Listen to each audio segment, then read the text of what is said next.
여호수아서 14장 1절로 5절까지의 말씀. 이것은 이스라엘 자손이 가나안 땅에서 받은 기업 곧 제사장 엘르아살과 눈의 아들 여호수아와 이스라엘 자손 지파의 족장들이 분배한 것이니라. 여호와께서 모세에게 명령하신 대로 그들의 기업을 제비 뽑아 9지파와 반지파에게 주었으니 이는 2지파와 반지파의 기업은 모세가 요단 저쪽에서 주었으며 레위 자손에게는 그들 가운데서 기업을 주지 아니하였으니 이는 요셉의 자손이 므낫세와 에브라임 2지파가 되었습니다. 이 땅에서 레위 사람에게 아무 분깃도 주지 아니하고 다만 거주할 성읍들과 가축과 제사를 위한 목초지만 주었으니 이스라엘 자손이 여호와께서 모세에게 명령하신 것과 같이 행하여 그 땅을 나누었더라. 아멘. 여러분, 정복도 중요하지만 분배도 굉장히 중요합니다. 할렐루야. 알렉산더 대왕이라고 하는 사람은 우리 전 세계 역사 안에서 가장 넓은 땅을 정복한 사람 중에 한 사람입니다. 징기스칸 몽골 제국 이전에 빼고는 가장 큰 땅을 정복한 사람이 바로 알렉산더 대왕이에요. 근데 알렉산더 대왕이 아프리카에서부터 유럽까지 전체를 정복해서 대제국을 이렇게 만들었습니다. 그리고 그 사람의 지식도 굉장히 출중하고 도덕성도 있고 그 다음에 민족을 융화시키는 그런 능력도 있어서 헬레니즘이라고 하는 그런 문화운동을 펼쳐서 아프리카와 유럽, 히브리 문화, 모든 문화를 통합하는, 그리고 문화적으로 이렇게 상호 존중하는 헬레니즘이라고 하는 그러한 사상을 만들어 가지고 아프리카에도 유럽까지 효율적으로 이렇게 나라를 관리를 했어요.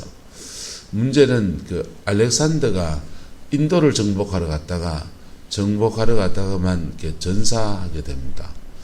돌아가셨어요. 젊은 날에. 돌아가시고 난 뒤에 이게 땅 분배가 문제가 된 거예요. 땅 분배가 문제가 돼서 4-5개의 제국으로 이렇게 찢어지게 되었습니다. 이스라엘 백성들도 이렇게 정복은 끝났는데, 어느 정도 정리가 됐는데, 정복한 것을 분배하는 데 있어서, 이렇게 누구에게 더 주느냐, 누구에게 덜 주느냐, 이런 문제는 굉장히 심각한 문제인 겁니다. 부모님이 돌아가시고 난 뒤에 형제 간에 우애가 깨지는 경우가 굉장히 많은데, 그 중에 가장 큰 이유 중에 한 가지는 분배의 문제잖아요. 맞습니까? 안 맞습니까? 딸이라고 안 주고, 맏아들이라고 더 주고, 둘째라고 뭐 되고, 막내는 뭐 더 주고, 이래버리면 이제 이게 가족 간의 분배에서 문제가 생겨납니다.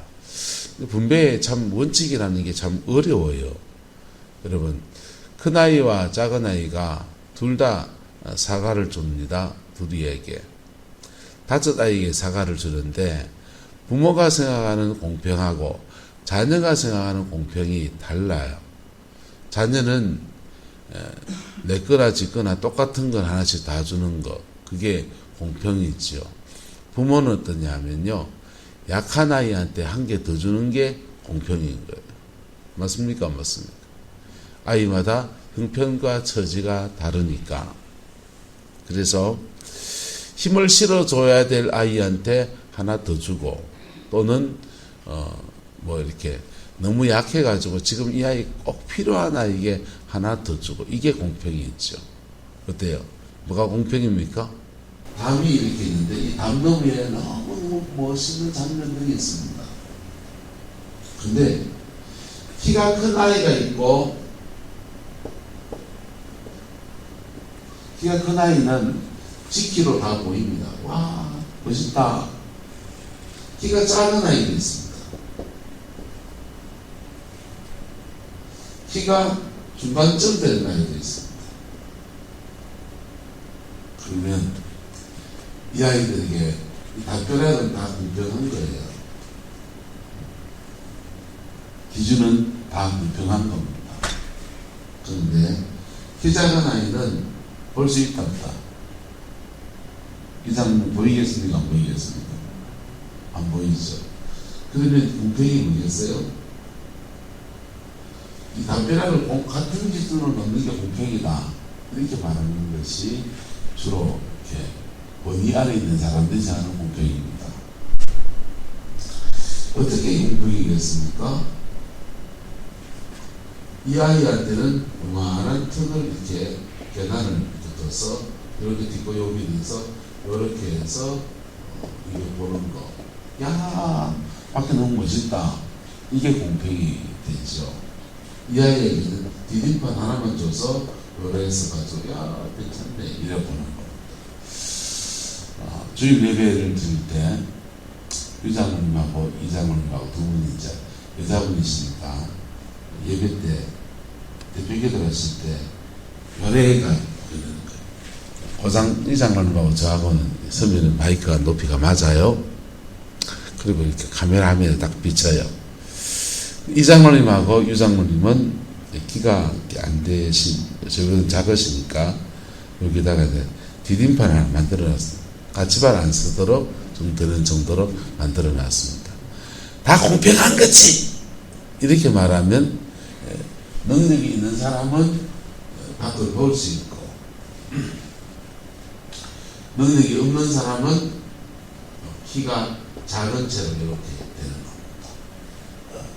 뭐가 공평입니까?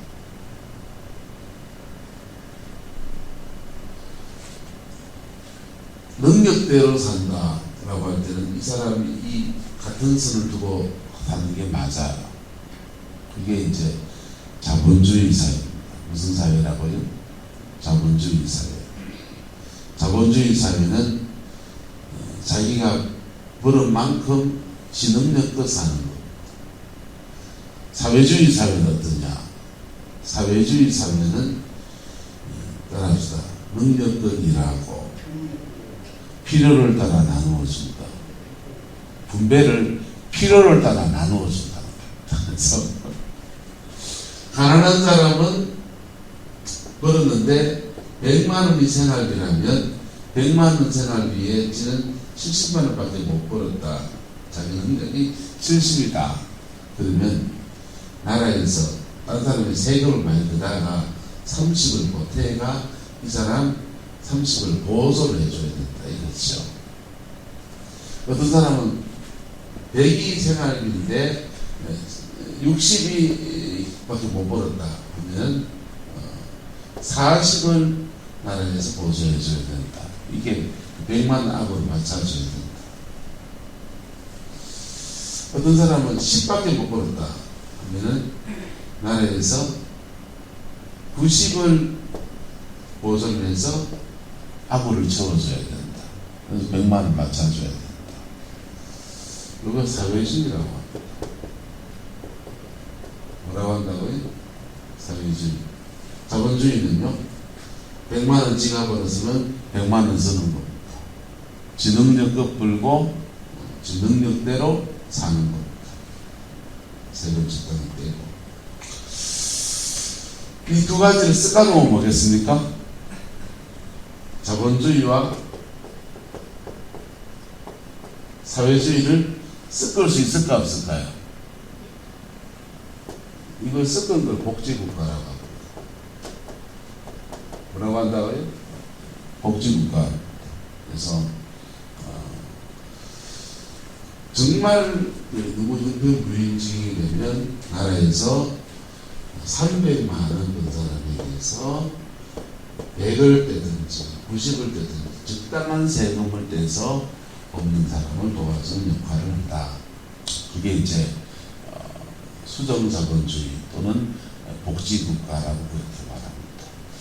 사회주의 국가에서 자본주의를 도입해서 수정사회주의를 하는 나라도 많습니다. 수정사회주의를 하는 나라가 대표적인 나라가 중국입니다. 중국이고 자본주의 국가에서 사회주의 것을 가지고 와서 수정자본주의를 하는 나라들이 이제 복지국가라고 합니다. 무슨 국가라고 한다고요? 복지국가. 그래서 이게 이제 지나치면 표머니즘이라고 부릅니다. 지나치게 되면. 자, 보세요. 분배의 문제 때문에 자본주의다, 사회주의다, 뭐 복지국가다, 분배의 문제 때문에 생기는 문제입니다. 분배, 지나치게 분배하면 돈 있는 사람들이 일할 의미가 생긴다는 겁니다. 나도 적당히 일하고 막 돈 세금으로 다 떼뿔 건데 뭐 내 열심히 일할 필요 뭐 있노? 이래 되는 겁니다. 예. 과메기 배제가 막 손실해가면서 막 해본다. 나라에서 세금으로 다 떼갚으면은 내 무슨 재미로 과메기 배지노? 그래 되면 이제 표밀리즘이 심해지면 사람들이 일을 하지 않고 혜택만 보려고 합니다. 표밀리즘이 심해지면 어떤 사람은 일을 해도 되는데 일하지 않고 불로소득만 추구하려고 합니다. 그래서 분배의 문제는 어느 선이라고 하는 적정한 선이라고 하는 것이 굉장히 중요한 문제예요. 이스라엘 백성들도 지금 어느 정도 지금 정복이 됐습니다. 축하할 일이고 감사한 일입니다. 할렐루야. 그런데 이렇게 정복한 사람들이 이걸 이제 분배해야 됩니다. 분배하는 데서 원칙도 필요하고, 분배하는 데서 공평도 필요하고, 분배하는 데서 지금까지 전쟁을 치르면서 공을 많이 세운 사람이 있을까요, 없을까요? 공을 많이 세운 사람들에게 주어야 될 전공에 따라서 나누어 주어야 될 그럴 수도 있습니다. 이러저러한 문제들 속에서 이걸 공평하게 분배한다고 하는 것은 사실은 어려운 거예요. 이해관계가 첨예하게 대립하는 지점이 바로 분배의 문제입니다. 교회도 분배를 하는 문제에 딱 들어가면 사람마다 심정이 날카로워집니다. 성도들이 헌금을 했는데 헌금한 돈으로 선교지에 분배하는 거, 헌금한 돈으로 목회자의 생활비를 분배하는 문제, 교회의 시설을 갖추는 문제, 미래를 위해서 이제 원래부터 우리가 새로운 용어를 도입했잖아요. 교회 발전 기금이라고 이렇게 도입해서 2천만 원을 적립해 놨습니다. 감사한 일이죠. 제가 올 때 빚이 6천만 원 사택을 사느라고 이제 빚을 6천만 원 져 있었는데 빚 갚고 차세로 바꾸고 해서 얼추 그렇게 목돈 쓴 것만 해도 한 9천만 원 넘게 썼는 것 같은데 교회 운영하고 이제 2천만 원 정도 적립하고 그리고 또 통장에 운전자금으로 한 1,000만 원 정도 남겨놨으니까 감사한 일이죠. 이게 이제 분배의 문제. 어떻게 분배할 것이냐. 이거는 기업체에서도 문제가 심각하고요. 주식을 투자하는 주주들에게도 문제가 심각합니다. 주주들도 주식 가치가 높은 주식이 있고, 그 다음에 배당을 많이 해주는 주식이 있습니다. 배당을 많이 해주는 주식이 좋으냐? 주주들 이게 기업 가치가 있어서 가지고 있는 것만으로도 돈이 되는 그 주식이 나으냐? 이런 게 이제 그들에게도 심각한 문제입니다. 우리도 역시 이게 심각한 문제이고, 우리도 자녀를 기르기 때문에 자녀들에게 유산을 물려주는 문제나 살아가면서 이렇게 분배의 문제에서 문제가 생기면 형제 간의 의도 기대하기가 어렵습니다.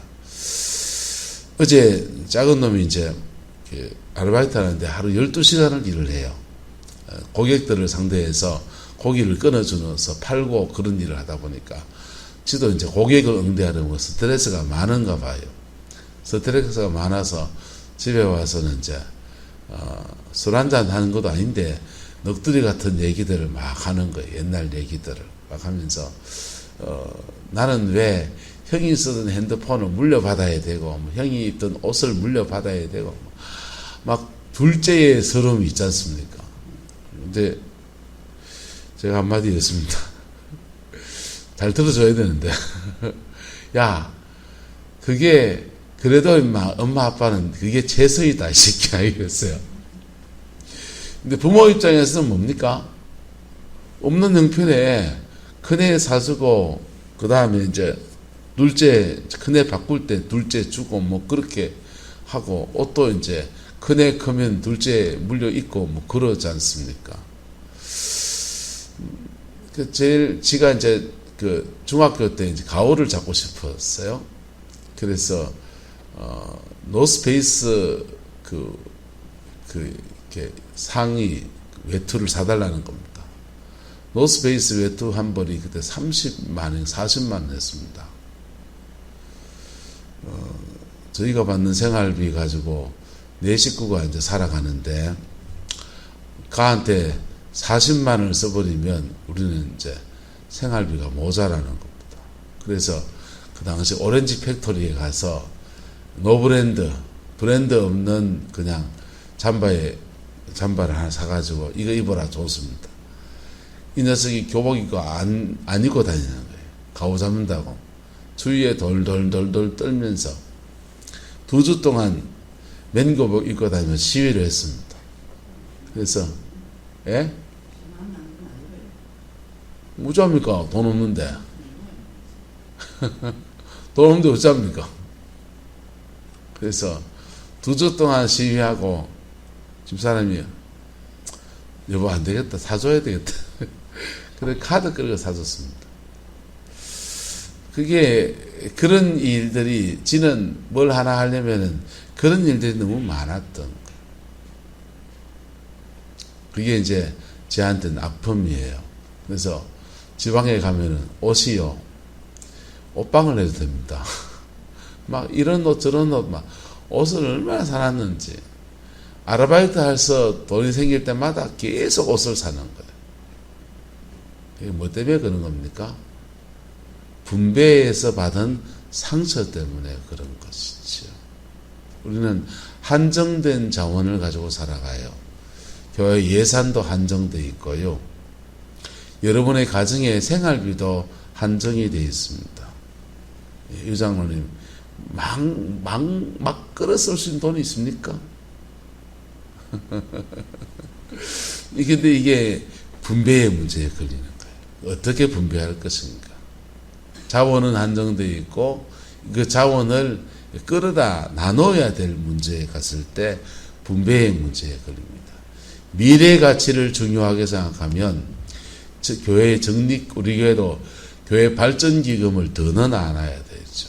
그래서 예배당은 나중에 새로 짓자 한다든지, 1층에 리모델링을 올 리모델링을 하자, 이런다면은, 교회 엘리베이터를 넣자, 별별 얘기가 다 나올 수 있지 않습니까? 그럴 때, 그런 큰 일을 위해서 교회를 이전하자, 이럴 수 있죠. 그런 거 할 때 위해서 목돈이 필요하니까 교회 발전기금은 적어도 한 3억 정도는 넣어놔야 안 되겠습니까? 이래 말할 수 있습니다. 장로님 맞습니까? 안 맞습니까? 그렇게 할 때 거기에 분배하자. 당장 지금 이렇게 교회 필요한 거 있는데 그걸 안 쓰고 그냥 아낀다고 되나? 이런 문제. 그게 다 이제 분배의 문제에 걸리는 겁니다. 여기에 하나님의 지혜와 은혜가 함께하게 되기를 예수 이름으로 축복합니다. 이 분배의 문제에서 어려운 부분이 생기는 것이죠. 근데 이스라엘은 가나안에서 이렇게 공평하게 나누어 분배하는 문제뿐 아니라, 따라합시다. 이 땅을 지켜나가는 것도 중요한 문제입니다. 이 가나안 땅을 하나님이 주셨는데, 정복이 끝났는데, 정복한 땅을 지켜나가는 문제도 대단히 중요한 문제예요. 그래서 지켜나가지 못하면 뭐 하게 됩니까? 다시 뺏기게 됩니다. 뭐 하게 된다고요? 다시 뺏기게 됩니다. 여러분, 은혜로 여러분의 삶의 자리에 뭔가 이루어졌다면 주의해야 될 게 있습니다. 지켜나가지 못하면 다시 뺏깁니다. 치유사역을 하는 사람들에게 고민이 있는데, 치유가 쉽지 않은 거. 치유는, 진짜 치유는 뭐가 와야 된다 했습니까? 영광이 와야 된다 그랬어요. 뭐가 와야 된다고요? 영광이 와야 됩니다. 영광이 안 오면 안수교도 백날 해봐야 헛방입니다. 그냥 임재만 자꾸 깊어질 뿐이에요. 그것도 의미가 있죠.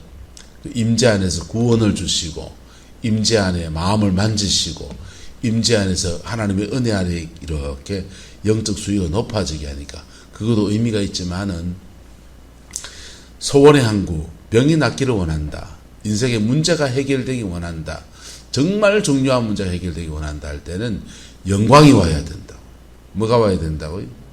영광이 와야 됩니다. 영광이 올 때까지 하나님의 은혜를 쌓아가는 그 믿음의 여정 잘 갈 수 있기를 축복합니다. 이건호 목사님이 아내랑 이렇게 결혼을 하는데 교회 어느 교회 전사로 부임을 해보니까 거기 반주하는 자매가 참 여성스럽더랍니다. 그래서 프로포즈를 했고 둘이서 결혼을 했습니다. 고려대학교 경영과 나와서 신학을 하는 전사님이니까 앞날에 미래가 창창할 거다, 그런 생각해서 사모님이 됐어요. 근데 이 사모님이 성격이 장난이 아닌 겁니다. 결혼하고서 계속 싸우는 거예요. 계속 싸워서 목사님이 이혼해야 되겠다 생각했습니다.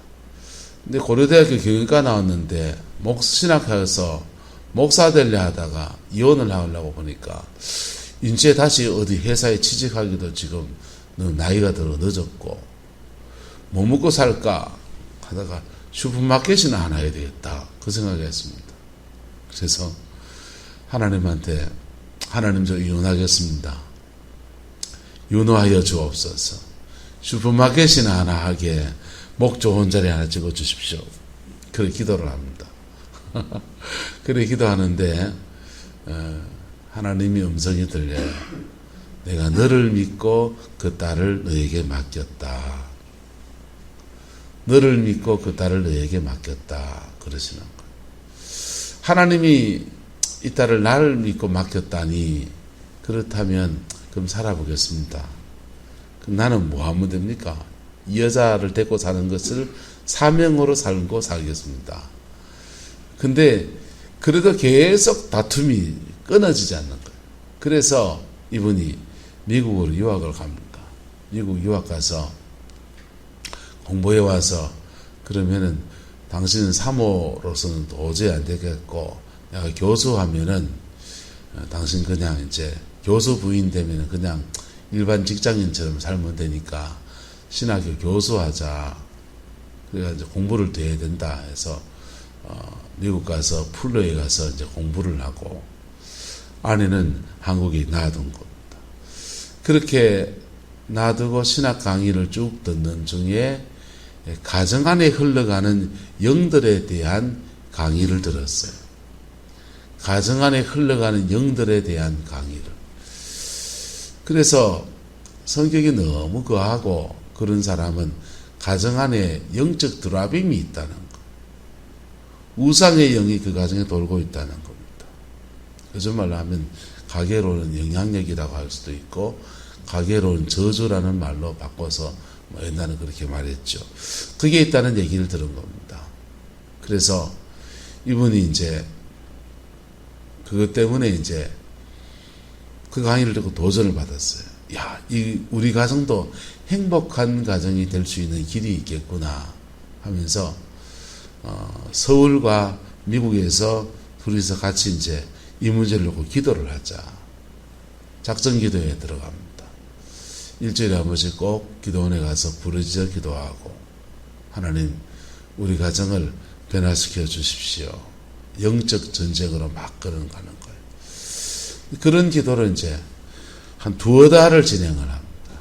두어 달을 그렇게 진행했더니 어느 날 꿈에 보이는 거예요. 꿈에 하나님의 큰 손이, 엄청난 큰 손이 나타나더니 이 자기의 가정을 확 들어가지고 툭툭툭툭 끌어올리는 겁니다. 근데 집을 끌어올리는데 그 집 밑으로 뱀이 막 쭉 있는 것들이 막 툭툭툭 끌어져 나가면서 확 끌어져 나가는 거예요. 그리고는 이제 가정 안에 평화가 왔어요. 뭐가 왔다고요? 평화. 자기 인생의 행복한 가정이라고 하는 큰 숙제를 놓고서 기도했는데, 그분과 직접 들어보세요. 유튜브에 다 나와 있어요. 근데 기도했는데, 기도하다가 가정 안에 영적인 드라빔이 있다.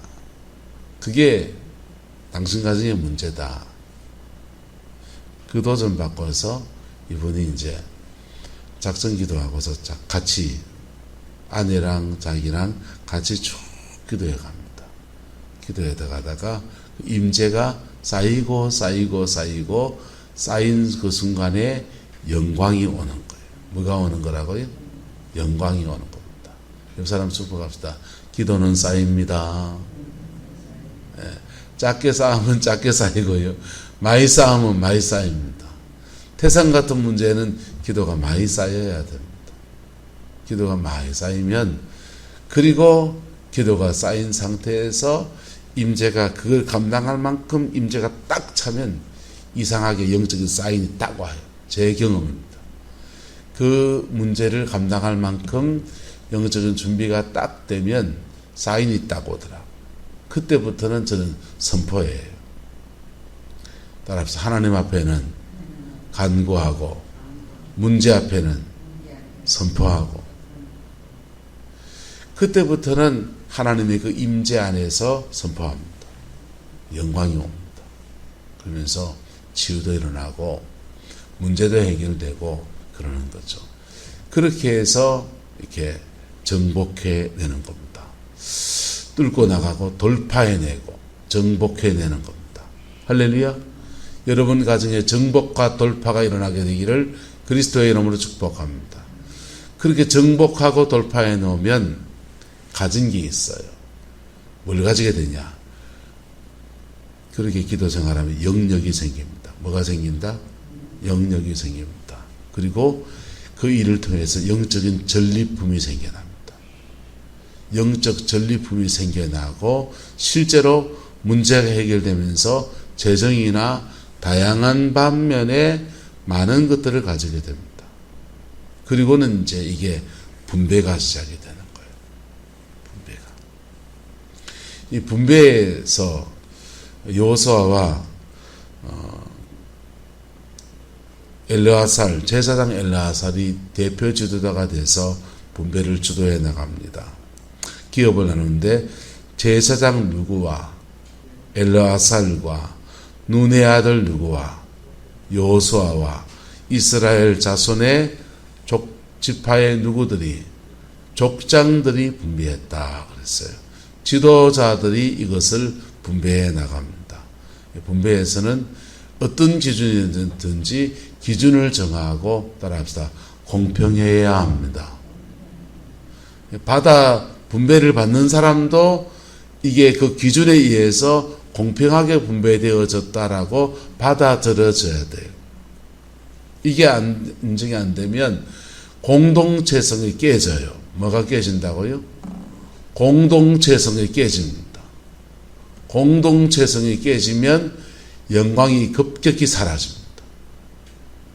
이 분배에서 지나치게 소외감을 느끼는 사람이 생기면 공동체성이 깨집니다. 그리고 또 미래도 생각해야 돼요. 뭐도 생각해야 된다? 미래도 생각해야 됩니다. 왜냐하면 이스라엘 백성은 한따라 정복하라, 다스리라, 지키라, 이 세 가지 명령에 지금 직면해 있는 거예요.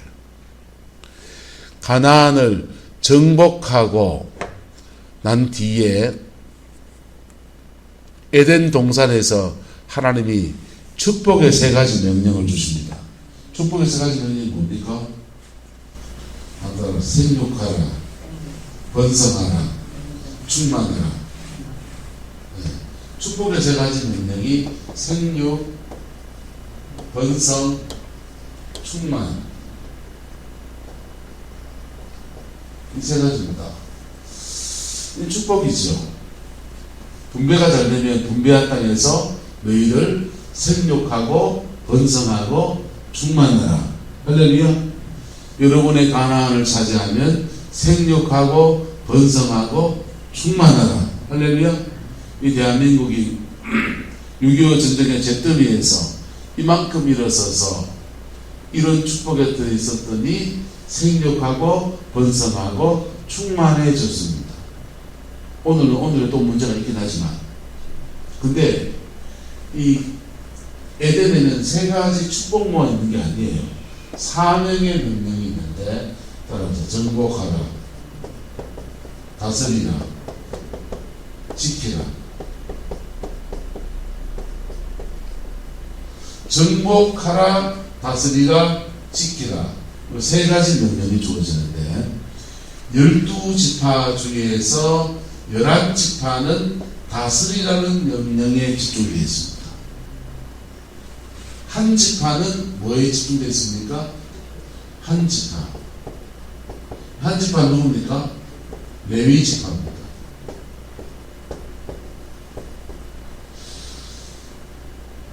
다스리라는 지파들은, 11지파는 번성의 축복을, 충만의 축복을, 생육의 축복을 누려야 됩니다. 그러나 지키라고 하는 이 한 지파는 전혀 다른 명령 앞에 직면해 있고, 이 사람들에게 번성은 다른 형태로 나타납니다. 이 사람들의 번성은 영적인 겁니다. 영적 번성. 무슨 번성이요? 영적 번성이 있어야 됩니다. 영적 번성이 없으면 이 사람을 지킬 수 있다 없다? 못 지킵니다. 목사가 영역이 있어야 됩니까? 없어야 됩니까? 신학교 나오면 영역이 생깁니까? 안 생깁니다. 저 부목사 제가 8년 했습니다. 부교육자 생활 계급장만 많이 달면 영역이 생깁니까? 안 생깁니다. 영광이 있어야 지켜내겠죠. 영적인 면, 마귀하고 한 번도 안 싸워본 사람이 어떻게 다른 사람의 영적 문제와 싸워줄 수 있습니까? 못 싸워줍니다. 그런 목회자분들을 소중히 여겨야 됩니다. 임목유 목사님 여러분 무시해요. 목회하실 때 여러분, 임 목사님 대단하신 분입니다. 그런처럼 못해요.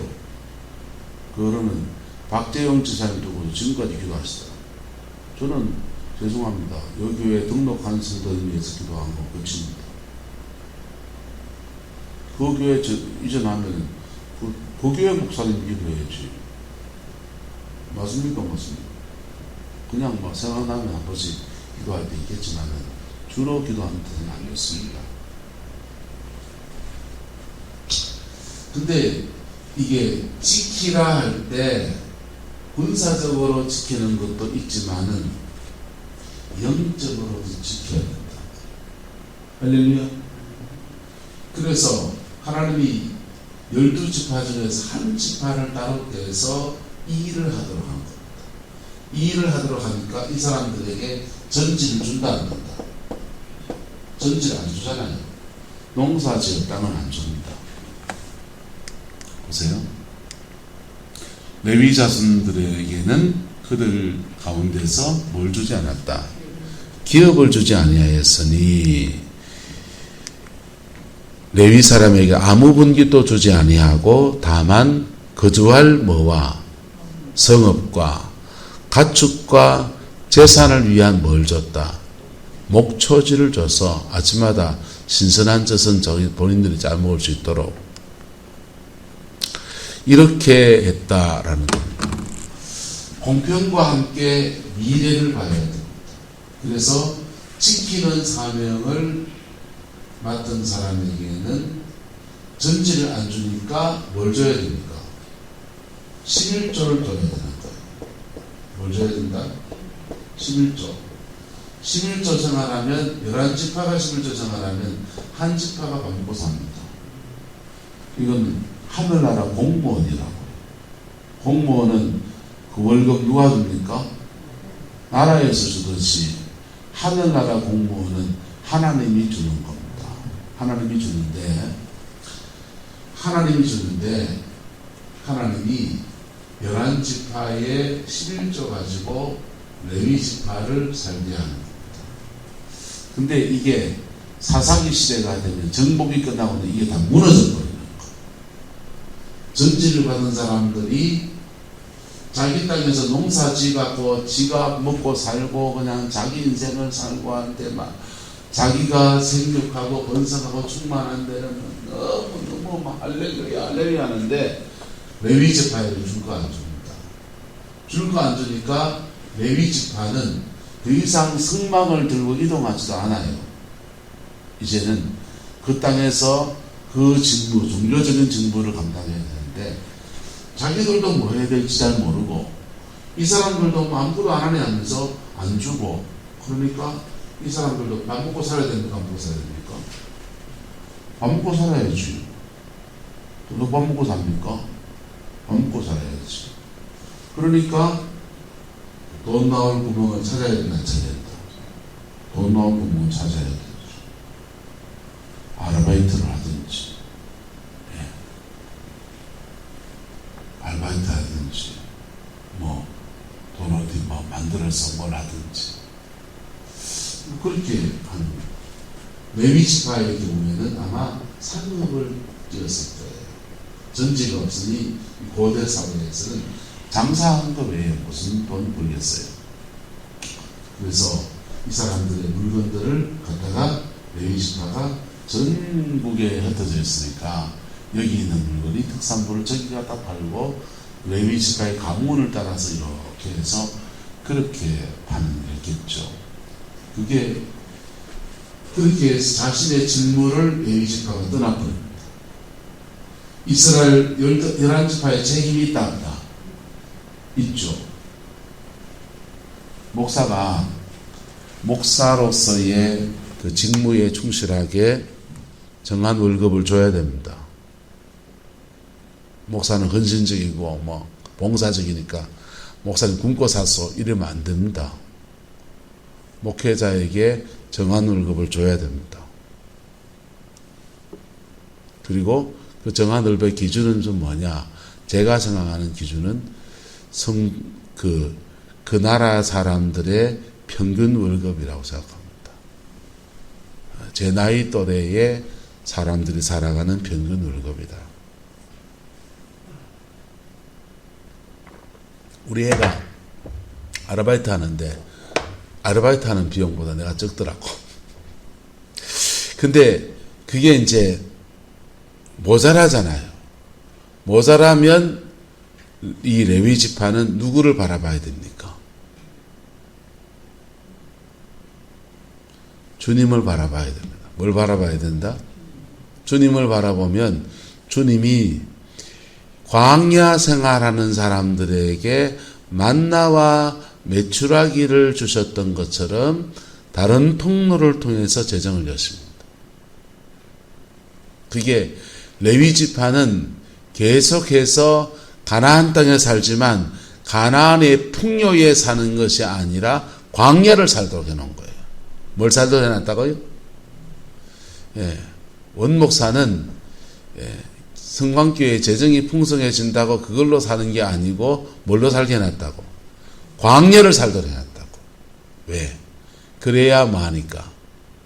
기도하니까. 그게 레위 지파가 걸어가야 될 걸음입니다. 시대가 어려울수록 하나님의 전임 사역을 맡은 분들은 그 광야의 삶을 삽니다. 엘리야 같은 사람요. 하나님께서 선지자로 부르습니다. 근데 세상 사람들이 엘리야에게 그 엘리야는 레위 사람인지 아닌지도 모르겠어요. 하지만 제사장은 아니에요, 분명히. 그래서 11조를 갖다 주지 않습니다. 그 북이스라엘이 벌써 그게 다 무너졌겠지만은 어쨌건 이 엘리야도 비가 오지 않기를 기도했는데 비가 오지 않는 상태에서 엘리야도 쫄쫄 굶는 사람이지요. 근데 그도 뭘 걷는 겁니까? 따라합시다. 광야를 걷는 겁니다. 광야의 삶을 사는 겁니다.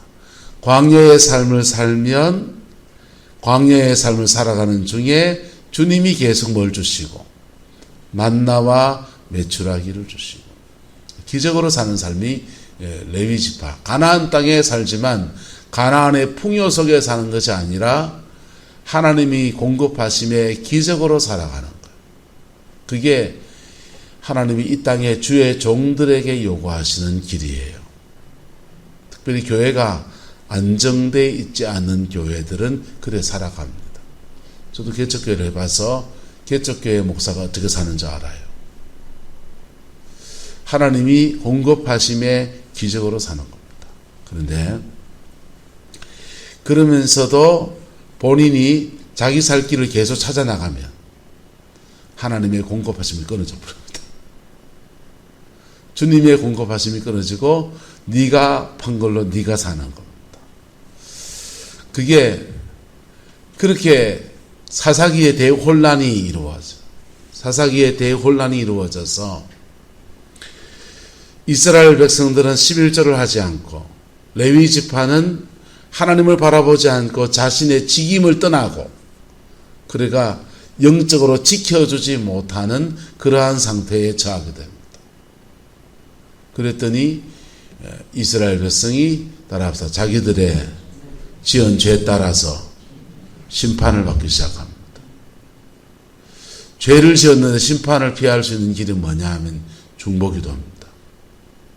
본인이 회개하든지 누가 대신 회개를 해주든지 남이 회개해주면 이걸 중보기도라고 해요. 본인이 회개하면 통해 잡아가 본인이 은혜 받는 겁니다. 근데 중보기도는 심판을 유예시키거든요. 유예시키고 하나님 한 번만 더 기회를 주십시오. 그게 중보기도입니다. 레위 지파에게 하나님은 그 정복한 땅을 지켜나갈 수 있는 직임으로 맡기셨고 그 직임을 감당하게 하기 위해서 주의 백성들에게 11조 해라고 한 겁니다. 이게 이 국가적 시스템이 무너지니까 다 무너져 버려서 블레셋의 침공에 속절없이 당하는 그런 나라가 되고 모압의 침공에 속절없이 당하고 그게 사사기의 대혼란의 시대예요. 이 혼란을 다윗이 등장해서 레위 사람들을 24개의 반차로 나누어서 계속해서 예배와 찬양에 집중하게 합니다. 당신들은 영적인 일을 하십시오. 당신들에게 정한 11조를 줘서 월급을 주겠습니다. 다윗이 세운 정책입니다. 그래서 24개의 반차로 기도와 말씀, 찬양에 집중하면서 나라를 지켜나가는 영적인 파수꾼의 역할을 감당하도록 국가적 시스템을 갖춥니다. 그리고 다윗의 시대가 이스라엘 역사에서 가장 찬란하게 빛나는 역사가 되었습니다. 할렐루야. 오늘 시대에도 대단히 혼란스럽습니다. 대한민국 전체가 영적 혼란스러워요. 왜 혼란스러우냐? 이 시스템이 무너져서 그래요. 50년, 60년, 70년대까지 교회에 철회하는 사람이 버글버글했습니다. 정복이 되었습니다. 따로 레위 지파를 따로 세우지 않아도 모든 사람이 다 레위 지파예요. 밤마다 기도하는 사람이 그래 많았습니다. 다 레위 지파입니다. 하지만 그 정복이 끝나고 우리의 생업이 풀어지고 직장이 열리고 그리고 난 뒤에는 기도하는 사람은 눈을 씻고 찾아봐도 없는 거예요. 그래서 중보의 군대를 의도적으로 일으켜야 됩니다. 할렐루야. 맞습니까? 맞습니다. 서울의 더크로처치라는 교회는 교회 안에 레위 지파를 따로 뺍니다. 월급 줘요. 교회에서. 진학 안 했습니다. 월급 줘서 하루에 8시간 기도실에 들어가서 계속 나라와 민족을 위해서 교회를 위해서 성도들을 위해서 월화수목금토일 그냥 일정을 따라서 계속 기도하는 사람들이 일어납니다. 그 사람들이 한 주간 내 기도하고서는 주일날 되면 셀 리더 구역장이 돼요. 그리고는 반사가 돼요. 성가대가 돼요. 그래서 예배에 들어가면 강력한 기도의 사람들이 성가대에 서 있고 강력한 기도의 사람들이 교회학교 선생님 합니다. 강력한 기도의 사람들이 구역장을 합니다. 구역 전체에 성령의 불을 던지는 거죠. 교회학교 반 전체에 하나님의 임재가 덮쳐버리는 거죠. 그러니까 그 시스템을 구축했더니 교인이 2,000명이 됐습니다.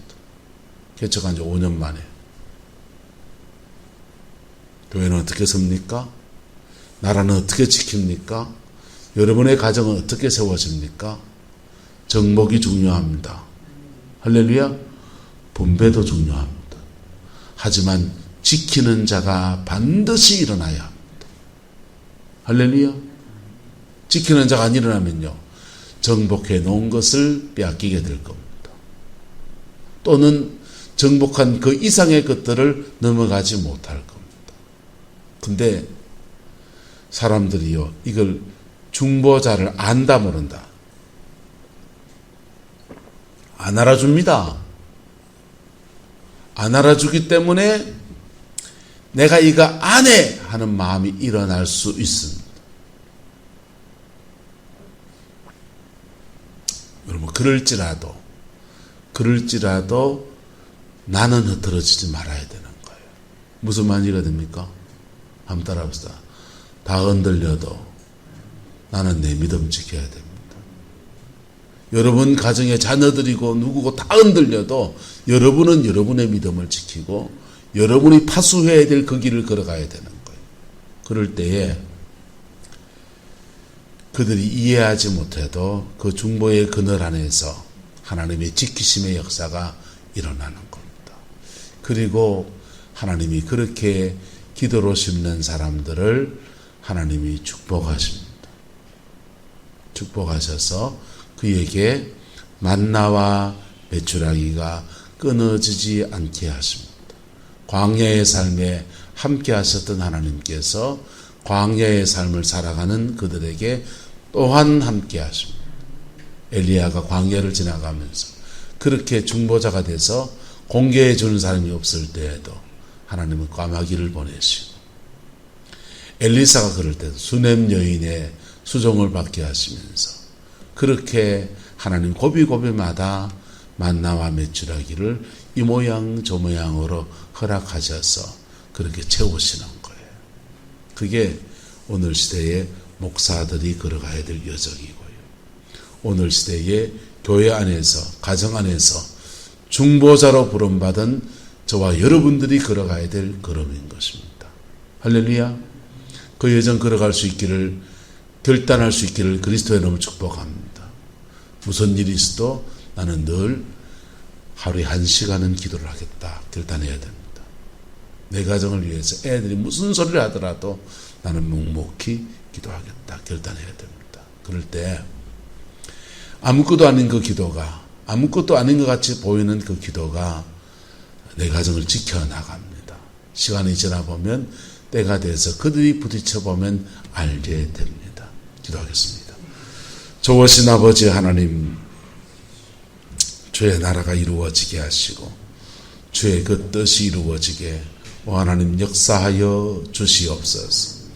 정복과 분배, 아버지 하나님, 무엇이 공평인지 가정마다 삶의 자리마다 기준이 모두 달라서 우리가 뭐라 말할 수 어렵지만은 하나님, 우리 성곽의 성도들 가운데 정복이 일어나게 하시고 정복한 것을 바르게 분배하면서 잘 지켜나가는 은혜도 부어지게 축복하여 주옵소서. 여호와께서 함께해 주시기 원합니다. 예수님의 이름으로 축복하며 기도드리옵나이다. 아멘.